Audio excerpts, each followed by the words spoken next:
नेपाल के प्रधानमंत्री जो आजकल जिनपिंग को खुश करने के लिए भारत से कूटनीतिक दुश्मनी मोल लेने को तैयार हैं और इसका सबसे नया सैंपल है नेपाल में छपने वाला 100 रुपए का नया नोट, जिस पर जल्द नेपाल का एक अवैध नक्शा छापा जाएगा जिसमें भारत के 3 इलाकों को अपना बताया गया है। ध्यान से देखिए, लेकिन माना जा रहा है कि 100 रुपए के नोट पर नेपाल की ये नक्शेबाजी असल में चाइनीज है और इसका प्रायोजक चीन है।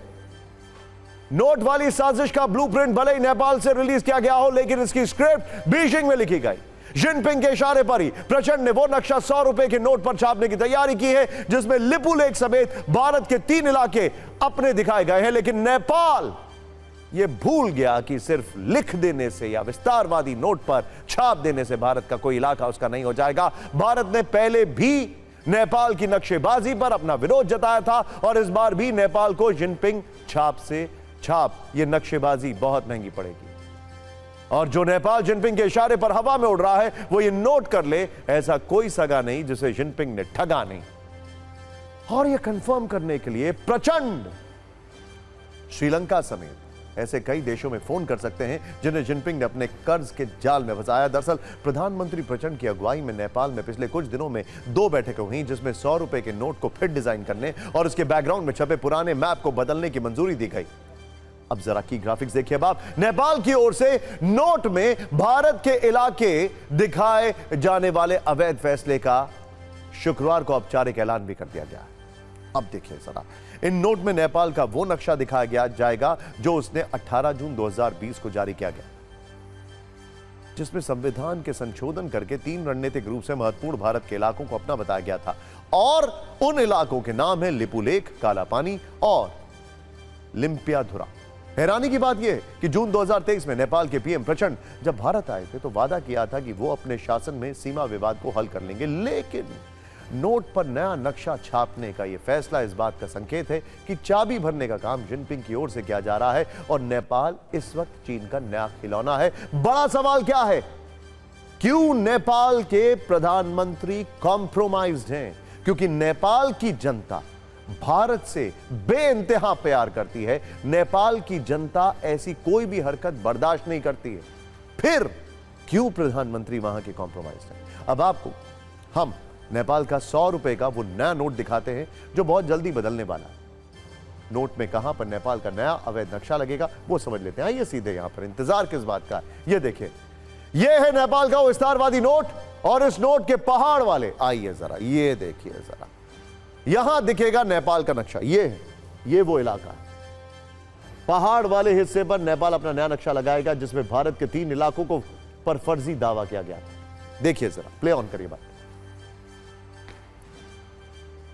नेपालमा हाल चलन चल्तीमा रहेको रुपैयाँ 100 दरको बैंक नोटको अग्रभागको पृष्ठभूमिमा रहेको नेपालको नक्साको सट्टा नेपालको नयाँ नक्सा राखी रुपैयाँ 100 दरको बैंक नोटको डिजाइन परिमार्जन गर्न स्वीकृति प्रदान गर्ने भन्ने पनि निर्णय भएको छ। योभन्दा पहिले हाम्रो पुरानै नेपालको नक्सा रहेको नोट थियो। अहिले सूच्य नक्सा आइसकेपछि सूच्य नक्सा राखेर यो डिजाइन परिमार्जन गर्ने भन्ने निर्णय भएको हो। दरअसल नेपाल के जो प्रधानमंत्री हैं वो एक बहुत बड़ी गलती ये कर रहे हैं, वो ये भूल रहे हैं कि जिनपिंग को इम्प्रेस करने के चक्कर में वो भारत और नेपाल के लोगों के बीच में जो प्यार है उसमें एक दरार लाने की कोशिश कर रहे हैं। आइए जरा सीधे देखिए, अब मैं आपको फैक्ट्स दिखाता हूं। अब हम आपको नेपाल के नक्शे वाला गोलमाल दिखाते हैं। ध्यान से देखिएगा जो उसने 2020 में किया था। ये देखिए, नेपाल के इस नक्शे में गोलमाल है। नेपाल का नक्शा, ये पहले नक्शा आया था, आपको याद होगा 1, 2 और 3, ये वो इलाके हैं जो भारत का हिस्सा है लेकिन वो अपना बताने की कोशिश करते हैं। यही वो पॉलिटिकल मैप है जिसे नेपाल ने संविधान संशोधन के बाद 18 जून 2020 को जारी किया था। इसमें लिपू लेक, लिम्पियाधुरा और काला पानी को नेपाल का हिस्सा दिखाया गया था। इसमें बू आती है चीन की विस्तारवादी सोच की, साफ दिखाई देता है। और वो इलाका कहां पर है अब ये देखते हैं। चेंज करिए इसको, और हमारी जो टीम है उसने बड़ा अच्छा इसको एक्सप्लेन किया। ये देखिए जरा, लिम्पियाधुरा, काला पानी और लिपू लेक।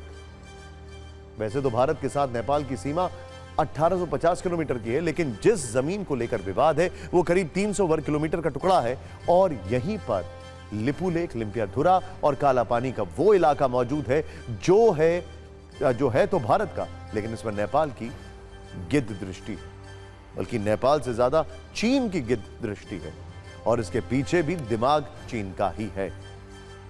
दरअसल भारत, नेपाल और चीन सीमा से लगे इलाके में नदियों से मिलकर बनी एक घाटी है, जो नेपाल में भारत में बहने वाली महाकाली नदी का उद्गम स्थल है।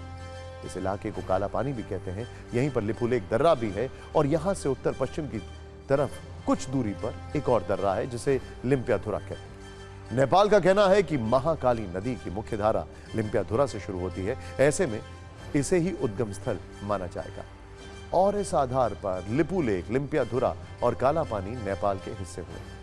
वहीं भारत का कहना है कि महाकाली नदी की सभी धाराएं काला पानी गांव में आकर मिलती हैं, ऐसे में इसे ही नदी का उद्गम स्थल माना जाएगा, और इस आधार पर लिपुलेख, लिम्पियाधुरा और काला पानी भारत के हिस्से में।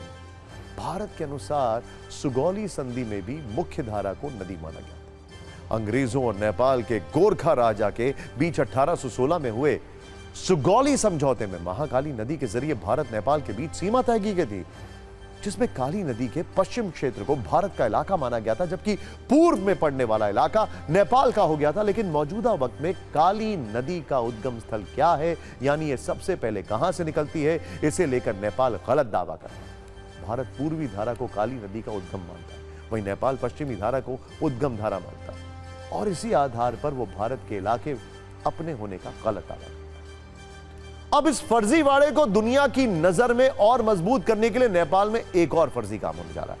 यानी पहले तो नेपाल ने 2020 में फर्जी नक्शा जारी करके भारत के 3 इलाके अपने हिस्से में दिखाए, और अब इस फर्जी नक्शे को 100 के नए नोट में दिखाने की मंजूरी दे दी है। इस लिहाज से तो नेपाल का यह नक्शा भी फर्जी है, और जो नोट छापा जाएगा वो तो फर्जी है ही।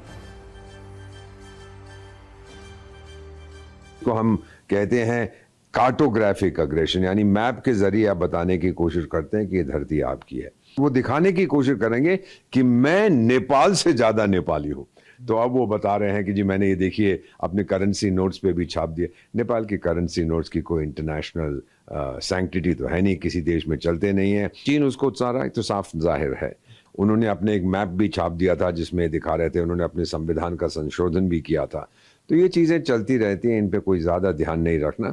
कुछ साल के बाद जब कोई नई सरकार बनेगी, वो बोलेगी अब हम फिर से संशोधन कर रहे हैं और ये इलाके हम आपको लौटा रहे हैं। किसी भी देश की करेंसी को क्या कहते हैं? Legal tender. अब लीगल टेंडर ये लीगल तरीके से बनेगा तो वो कितना लीगल रहेगा? शी जिनपिंग के 2 अनमोल रत्नों के कारनामों के बाद अब बात देश में चल रहे सत्ता के कलेश की। चुनाव हैं, कितने कलेश हो रहे हैं, जिसमें आज काफी आग थी। प्रधानमंत्री नरेंद्र मोदी और राहुल गांधी दोनों ने एक दूसरे के खिलाफ इतने तीखे बयान दिए कि भूत जोलोकिया मिर्च भी फेल है। आपको बता दूं कि भूत जोलोकिया को दुनिया की सबसे तीखी मिर्च कहा जाता है। खैर, राहुल गांधी ने पीएम मोदी पर ध्यान भटकाने का आरोप लगाया तो पीएम मोदी ने कहा कि राहुल गांधी को उनका मजाक उड़ाकर चैन मिलता है। नरेंद्र मोदी कभी पाकिस्तान की बात करेगा, कभी समुद्र के नीचे जाके मतलब ड्रामा करेगा,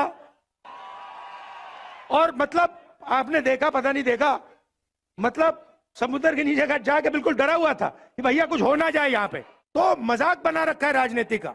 आप देखते हैं मैं गरीबों के लिए, आदिवासियों के लिए काम करता हूं तो मुझे कितनी गालियां पड़ती हैं, लेकिन मैं सिर्फ आपकी सेवा में जुटा रहता हूं। मैंने स्वच्छ भारत अभियान शुरू किया तो कांग्रेस और इंडी गठबंधन वाले कहने लगे झाड़ू लगाने से क्या होगा। आप प्रधानमंत्री के भाषण देखते हो, घबराए हुए हैं, शायद कुछ ही दिनों में स्टेज पे आंसू निकल आए। 24 घंटा आपका ध्यान इधर उधर करते रहते हैं। ये कांग्रेस के साजिदे मोदी के आंसुओं में अपनी खुशी ढूंढ रहे हैं। कहते हैं मोदी के आंसू अच्छे लगते हैं। ये निराश हताश लोग अब इतने कुंठित हो गए हैं। एक कहावत है, जाके पावन फटे बिवाई, सो क्या जाने पीर पराई। कांग्रेस के शाहजादे की हालत वही है। सत्ता के कलेश के पहले 2 राउंड का मुकाबला प्रधानमंत्री मोदी और राहुल गांधी के बीच रहा, तो तीसरे राउंड में यह मुकाबला पीएम मोदी बनाम प्रियंका गांधी हो गया। पीएम अपनी रैलियों में राहुल गांधी को शहजादा बोलते हैं, तो प्रियंका ने आज इसका जवाब शहंशाह वाले तंज करके दिया। वो वक्त चला गया जब हम दुनिया में जाकर के रोते रहे। आज स्थिति ये है, पाकिस्तान दुनिया भर में जा करके रो रहा है। बचाओ बचाओ चिल्ला रहा है। आज पाकिस्तान के नेता कांग्रेस के शहजादे को पीएम बनाने के लिए दुआ कर रहे हैं, लेकिन मजबूत भारत तो अब मजबूत सरकार ही चाहता है। वो मेरे भाई को शहजादा बोलते हैं। मैं उनको बताना चाहती हूं, ये शहजादे 4000 किलोमीटर पैदल चले हैं। कन्याकुमारी से कश्मीर तक आपकी समस्याओं को सुनने के लिए चले हैं और सबसे प्यार से मिलकर पूछा है कि तुम्हारे दिल में क्या मुश्किलें हैं, तुम्हारे जीवन में क्या समस्याएं हैं, उनको हम हल कैसे कर सकते हैं। और एक तरफ आपके शहंशाह नरेंद्र मोदी जी महलों में रहते हैं। और अब सत्ता के कलेश का राउंड 4, जिसमें एआईएमआईएम चीफ असदुद्दीन ओवैसी और पीएम मोदी के बीच टकराव के रूप में देखा जा सकता है। पीएम मोदी ने झारखंड में कहा, इंडिया गठबंधन वाले एससी एसटी और ओबीसी का आरक्षण छीनकर मुस्लिमों को देना चाहते हैं। दूसरी तरफ असदुद्दीन ओवैसी ने कहा कि भारत में मुस्लिमों की हालत हिटलर के दौर वाले यहूदियों जैसी होती है। बाबा साहब आम्बेडकर ने तय किया था कि हमारे देश में धर्म के आधार पर आरक्षण नहीं होगा।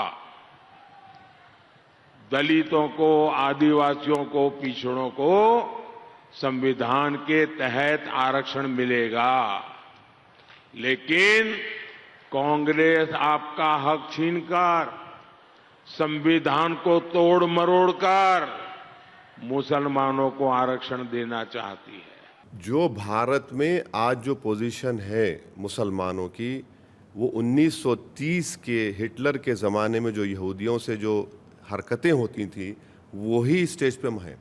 क्रिस्टलनाक मूवमेंट हुआ, पिक्चर्स बनना शुरू हुए, हेट स्पीचेस होते रहे। पूरा उसका तरीका है, वो जो किया जा रहा है वो बिल्कुल हुआ है।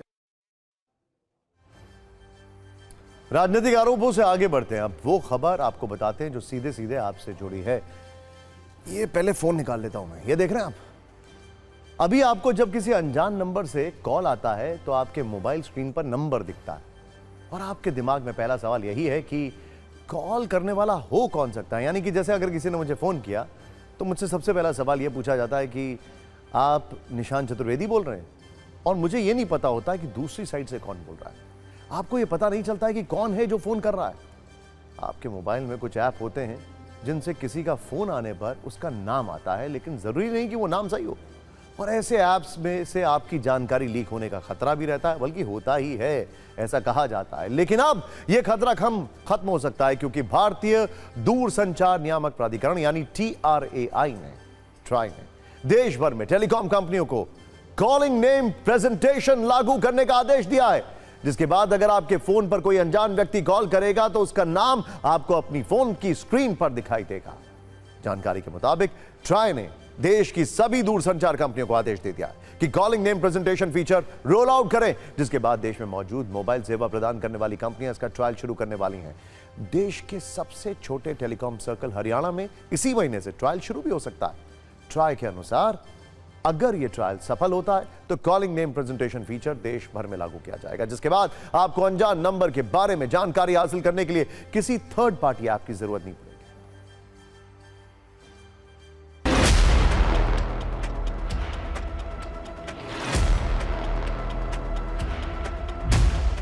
मोबाइल पर बिना सेव किए नंबर, यानी कि जब कॉल आती है तब आपको नाम दिखाई देता है अगर आपने सुरक्षित किया होता है, और अगर नहीं सुरक्षित किया होता तो ऐसी स्थिति में तमाम लोग देश भर में थर्ड पार्टी ऐप का इस्तेमाल करते हैं। और ये थर्ड पार्टी ऐप डाउनलोड करने के बाद आपसे कई परमिशंस मांगता है। जैसे यहाँ पर आपको पहले बताना होगा कि आपको डिफ़ॉल्ट के तौर पर इसे सेट करना होगा। इसके बाद ये आपसे फ़ोन कॉल लॉग्स के लिए परमिशन मांगेगा, उसके बाद कॉन्टैक्ट्स के लिए परमिशन मांगेगा, उसके बाद फ़ोन कॉल मैनेज करने के लिए भी परमिशन मांगेगा और एसएमएस के लिए भी परमिशन मांगेगा। तो इस तरह से आपका जो डेटा है वो एक थर्ड पार्टी के पास पहुंच जाता है और ऐसे में आपका डेटा कंप्रोमाइज़ हो सकता है। साथ ही इसके ज़रिए आपको हैकिंग का शिकार भी बनाया जा सकता है।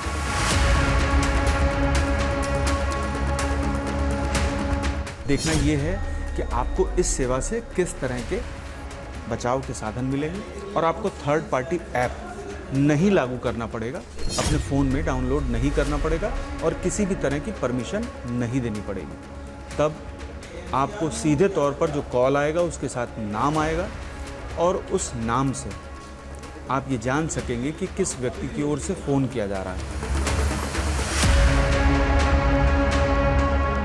बेसिकली क्या होगा कि अगर कोई भी आपको फोन कॉल करता है तो उसके बाद क्या होगा कि पीछे जो ऑपरेटर है वो डेटाबेस में अपने खंगालेंगे कि वो जो कॉल जिस फोन नंबर से आ रहा है वो किसके नाम पे रजिस्टर्ड है वो सिम, और जिसके नाम पे वो सिम रजिस्टर्ड है वो वाला नंबर फ्लैश हो जाएगा। लेकिन जो कमियां हैं इसमें वो ये हैं कि अगर किसी एक फैमिली मेंबर ने सिम लेके रखे हैं अपने नाम पे, 6-7 सिम लेके रखे हैं और सब फैमिली मेंबर्स को दे के रखे हैं, तो जो नंबर डिस्प्ले हो रहा है वो उसी का होगा जिसके नाम पे सिम इशू किया है।